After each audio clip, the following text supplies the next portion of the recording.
Bonjour à ceux qui viennent de nous rejoindre depuis qu'on a commencé à 8h pile. Studio 210 continue et cette fois-ci nous avons deux maîtres.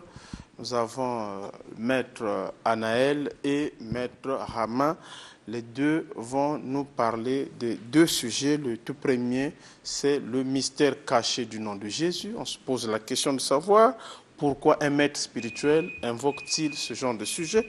Et le second nous parlera des conséquences de la colonisation. Bonjour maître Anaël.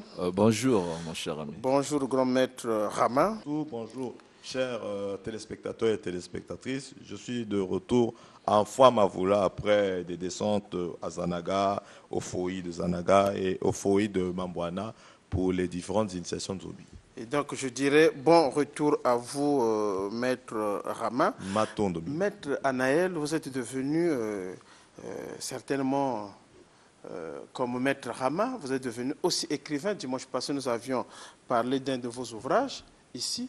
Et aujourd'hui, vous venez avec un sujet, le nom de Jésus, les mystères cachés du nom de Jésus. On se pose la question, pourquoi un maître spirituel comme vous invoquerait ou bien parler du nom de Jésus? Pour les pasteurs, ce serait une sorte d'anathème, de blasphème, parce qu'ils considèrent, on l'a entendu ici, que vous étiez serviteur du diable. Merci d'abord pour cette interrogation, elle est très belle. Je crois qu'il est temps que nous puissions éclairer la lanterne de ceux qui nous suivent. Nous sommes devenus tellement religieux que nous avons oublié les fondamentaux de la spiritualité. D'abord, un principe spirituel très clair nous révèle que le Christ, celui qu'on appelle donc le Maître Jésus, qui nous est venu ici avec l'arrivée des colonisateurs, dont notamment donc la religion chrétienne. Dans le fond, Jésus n'a jamais été pasteur. Il n'a jamais été prophète. Il n'a jamais été religieux. Il s'appelait Rabbi, ça veut dire maître spirituel d'abord. Et en plus de cela, Jésus, en tant que tel, c'est ce que je vais démontrer tout à l'heure, était un grand initié. Donc ce sont les pasteurs et les prophètes qui se sont appropriés de son nom pour évidemment donc ouvrir ce qu'on appelle les centres commerciaux religieux qu'on appelle les églises. Et Jésus n'a pas laissé l'église chrétienne. Jésus n'a pas fondé une église chrétienne. Le maître Jésus, qui était un initié de la tradition égyptienne, donc, qui a été à Hilopolis, donc la cité du soleil, il a été formé dans l'école de Carmel, qui est un grand initié de la tradition essénienne, et n'a jamais été un religieux. Il était un anticonformiste. Il s'opposait aux croyances religieuses de son époque qui aboutissaient le peuple. C'est pourquoi il était tout le temps en contradiction avec les pharisiens, qui étaient les religieux, qui sont devenus comme des pasteurs d'aujourd'hui. Et donc, le maître Jésus, aujourd'hui, nous devons continuer évidemment à faire la clarification, à éclairer le peuple pour faire la différence entre Jésus et le christianisme. Donc Jésus n'a rien à voir avec le christianisme. Le christianisme a été fondé par Constantin en 315, en 325, lors du concile de Nicée.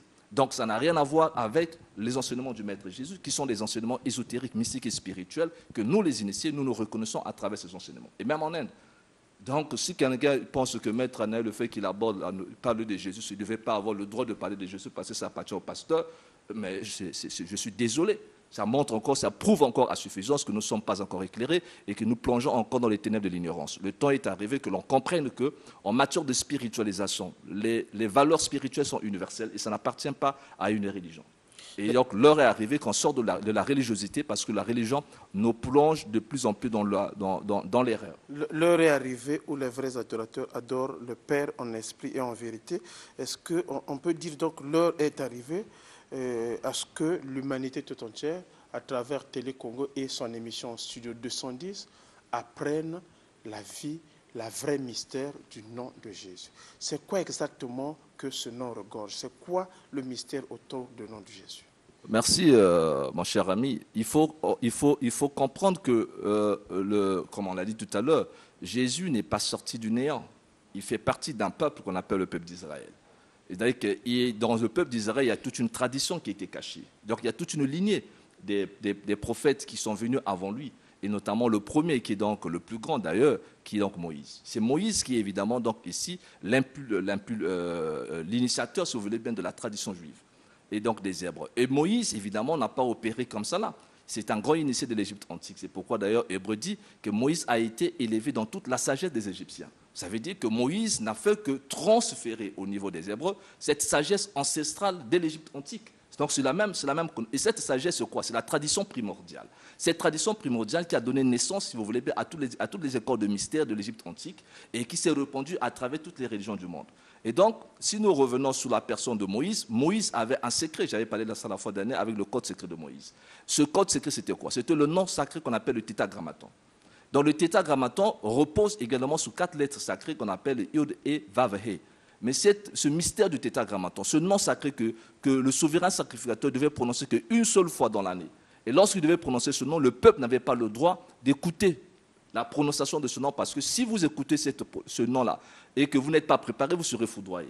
Et c'est d'ailleurs pourquoi Moïse, avec toutes les opérations qu'il a eu à faire, s'est servi donc de ce nom qu'on appelle le tétragrammaton. Or, quand vous allez aller dans les profondeurs, vous allez vous rendre compte que quand le Maître Jésus arrive, le nom Jésus, qui est une fausse traduction du vrai nom hébraïque qui est Yeshua.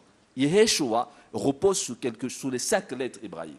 Parce que dans le tétragramme sacré, il n'y avait que 4 lettres. Donc il manquait la 5e lettre. Pourquoi?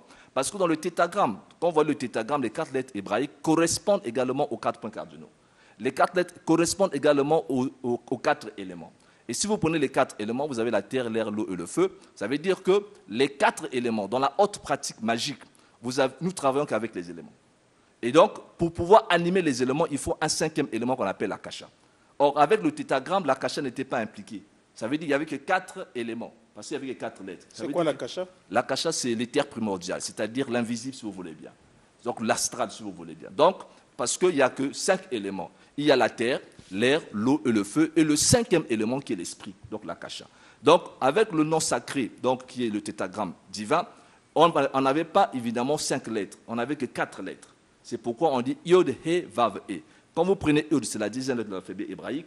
Quand vous prenez He, c'est la 5e lettre de l'alphabet hébraïque. Et quand vous prenez 5 plus 10, ça va faire combien? Ça va faire 15. Et donc, quand vous allez dans la profondeur de cet tétragramme, la tradition dit que dans le tétragramme, vous avez le père, vous avez la mère, et vous avez l'enfant, et le tout forme la famille. Donc 4 choses. Le 4e est toujours invisible. Et lorsque nous venons sur le nom de Jésus cette fois-ci, il manquait la lettre Shin. Shin qui correspond à l'élément feu. Mais le feu primordial qui est le feu sacré, le feu divin. Et donc voilà pourquoi quand vous prenez Jésus, ou Yeshua, c'est Yod, Shin, He, Vav, He. Donc le tétragramme sacré de Moïse c'était Yod et Vav, He, mais on a ajouté simplement une lettre qui est Shin pour donner Yod, Shin, He, Vav, He. Ça veut dire maintenant là on a 5 lettres. Ça veut dire que lorsque vous prononcez Yod, Shin et Vav, He dans la langue hébraïque, vous mettez en mouvement les esprits des 4 éléments sous l'impulsion de l'akasha qui est l'esprit.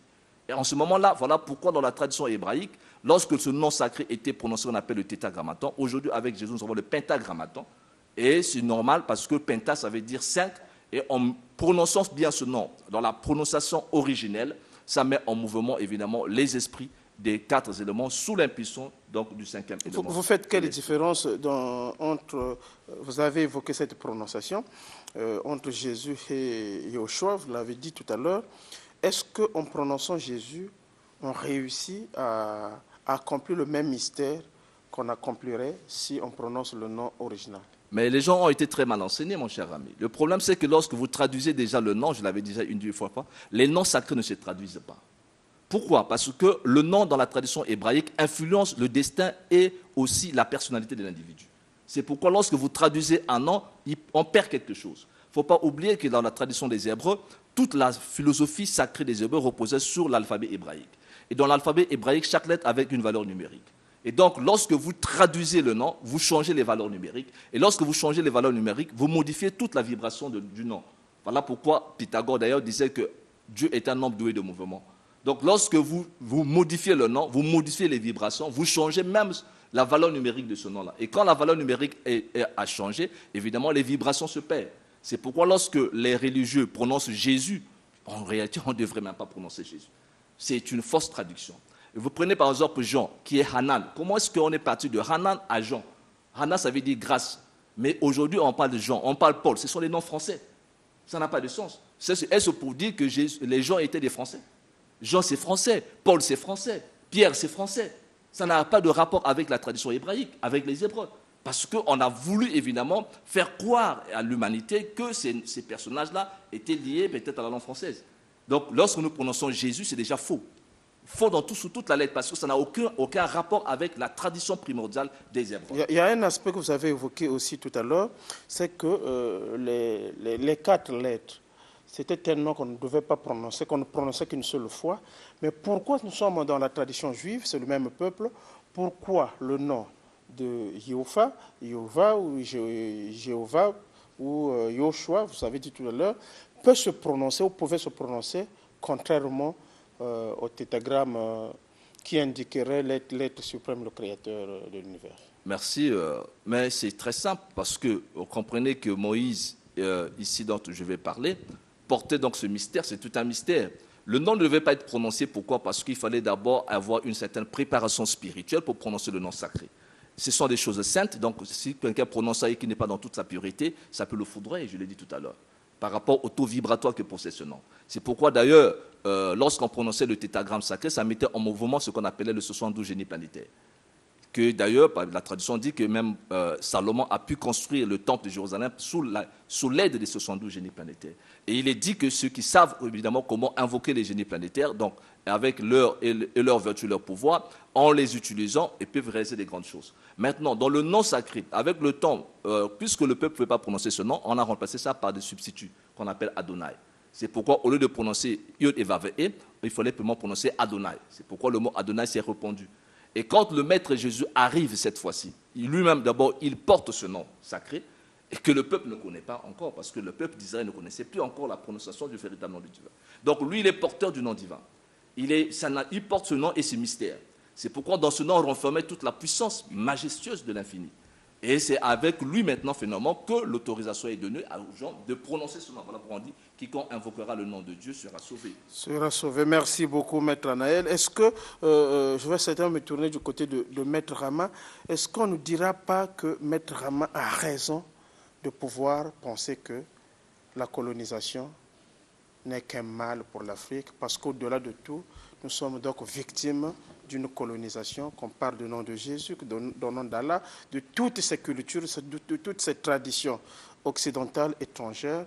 Ce n'est pas une manière de pouvoir nous assujettir, de pouvoir nous mettre sous le joug du colonisateur.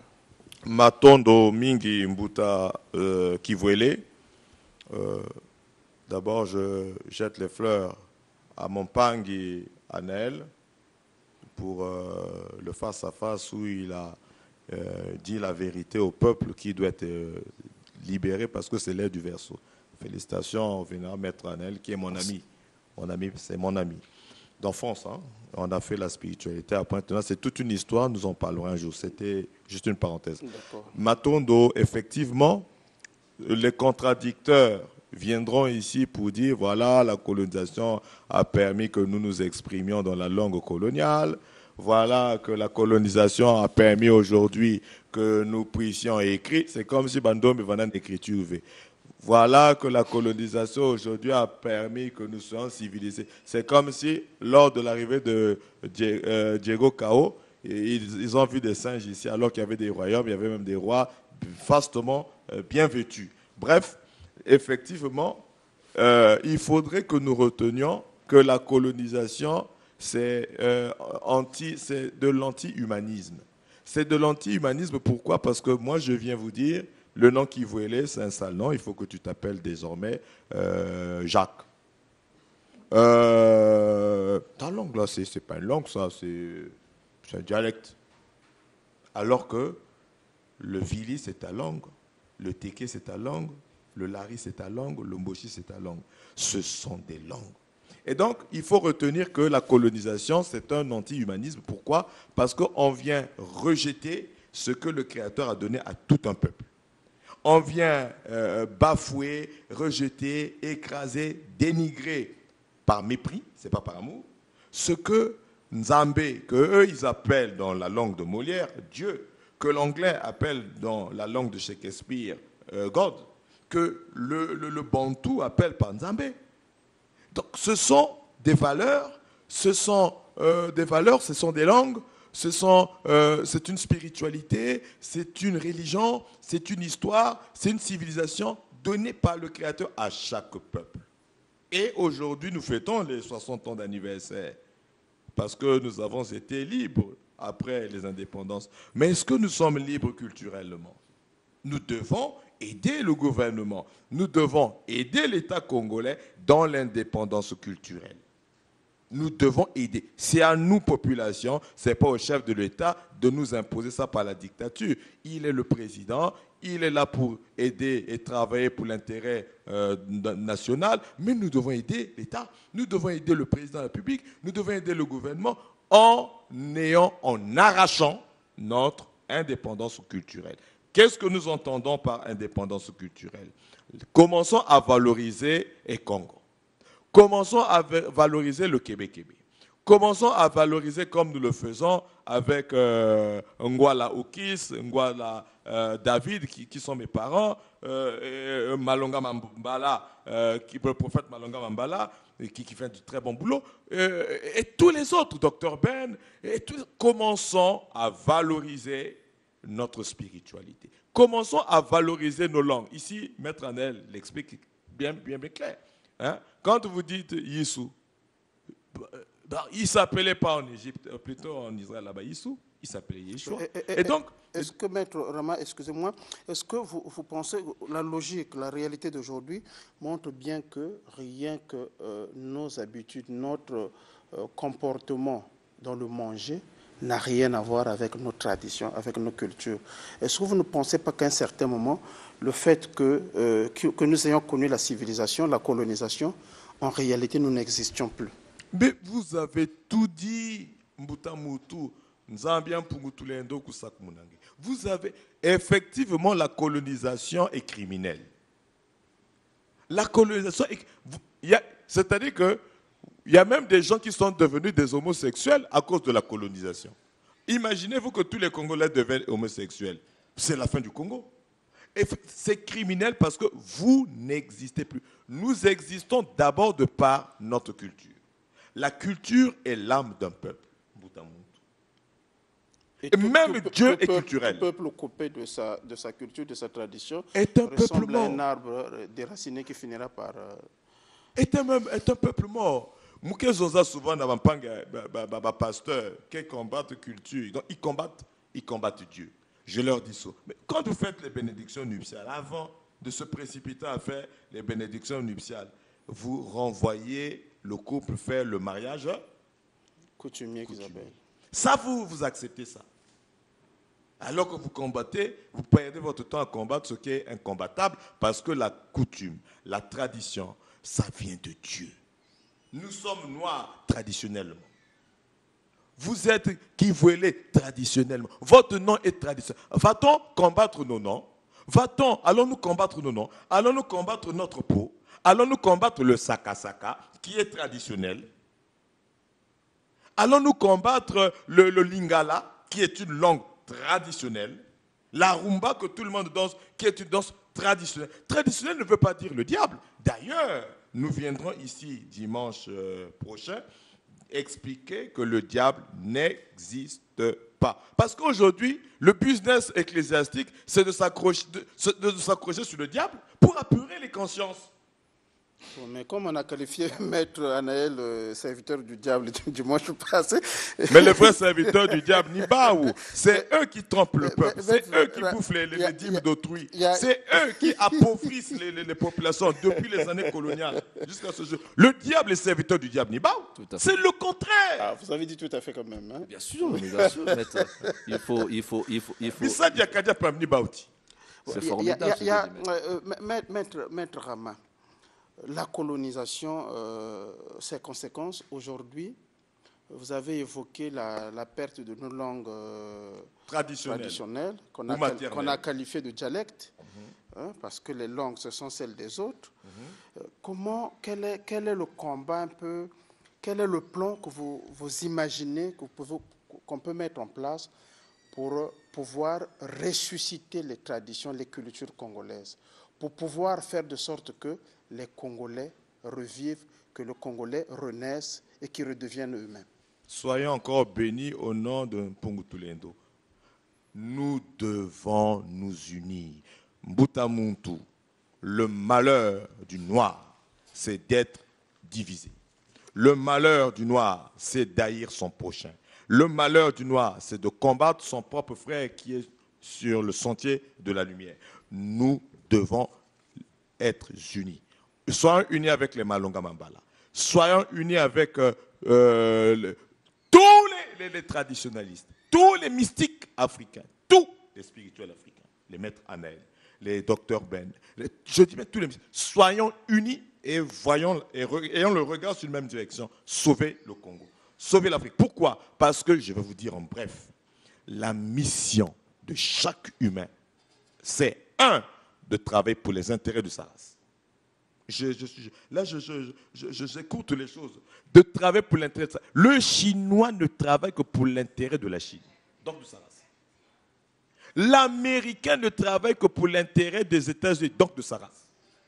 Parce que Dieu nous a bien pour tous les deux. Un fils sanguin na Congo, qui journaliste, c'est pas pour l'intérêt de la France, intérêt yaboua liangé comme le panafricanisme. Nous devons tous, sans exception, travailler. Je ne parle pas que pour nous les spirituels. Tout humain, tout Congolais, tout Africain doit, en ce terre du verso, ère de la Renaissance africaine, travailler pour l'intérêt de l'Afrique. Que tu sois agriculteur, travaille pour l'agriculture de l'agriculture qui doit être pour l'intérêt de l'Afrique. Tu es spirituel, travaille pour l'intérêt de l'Afrique. Parce que nous avons été envoyés ici pour ça. Et pour que nous réussissions, nous devons être unis. Nous devons être unis. Merci beaucoup. On comprend par là, Maître Rama, vous êtes en train de nous dire que ce n'est pas un hasard d'être né noir et d'habiter le continent africain, tout comme parce que nous devrons tout faire pour pouvoir élever, relever le niveau de notre continent parce que nous sommes fils et filles de ce continent. Merci à vous, Maître Anaël. Maître Rama, comment on peut faire pour vous joindre? Merci. Le guide spirituel de l'ordre traditionnel Kémite, président de l'Association nationale des Nzobi du Congo, directeur du centre Lunyakusu, est joignable au 06 991 31 97 06 991 31 97 ou au 05 748 48 32. Le siège national et international est situé à Mukondo, dans la rue Misaku, numéro 28. Venez très nombreux, poser vos questions, c'est gratuit. Merci. Et avoir toutes les informations. Merci beaucoup, Maître. Maître Anaël, c'est vrai que je veux que vous allez donner votre numéro de contact. Mais il y a un téléspectateur qui n'a pas voulu, en fait, qui a voulu comprendre est-ce que la Bible appartenait aux Grecs ou aux Romains exactement. Si vous pouvez me donner la réponse en 10 secondes et vous donner votre numéro de téléphone. Merci beaucoup. En fait, la Bible, d'abord, n'a jamais existé en tant que telle. Il faut savoir simplement qu'il y avait une tradition qui était là, qu'on appelait d'abord la tradition juive, donc la Torah. Et dans la Torah, il y avait aussi également la Kabbale qui était le côté ésotérique et la Torah qui était le côté extérieur. Maintenant, avec le temps, c'est plutôt les Constantins, donc les Romains, qui ont pensé avec la création. Les Romains, donc ça appartient aux Romains. Donc ça appartient aux Romains en tant que tel. Le numéro de téléphone, maître. Bien, donc je réponds au 06 692 28 48. Je reprends 06 692 28 48, c'est mon numéro MTN. Et je voulais également rappeler que le livre est toujours en promotion pour tous ceux qui aimeraient donc recevoir ce livre, ou lieu encore de continuer à payer les dîmes à l'église. Un nouveau regard sur l'argent. Vous verrez tout le mystère sur la richesse et comment également on peut attirer la richesse dans sa vie. Merci beaucoup, chers téléspectateurs. C'est donc la fin de questions-réponses. Tout à l'heure, restez scotchés. Pourquoi? Parce qu'on va se poser la question de savoir si le Coran qu'utilisent les musulmans, c'est un livre de Dieu, si c'est une révélation de Dieu. Ce sera donc sous l'animation de Ed Chevry Jazz. Ce sera le face-à-face et moi, donc, je serai avec vous prochainement.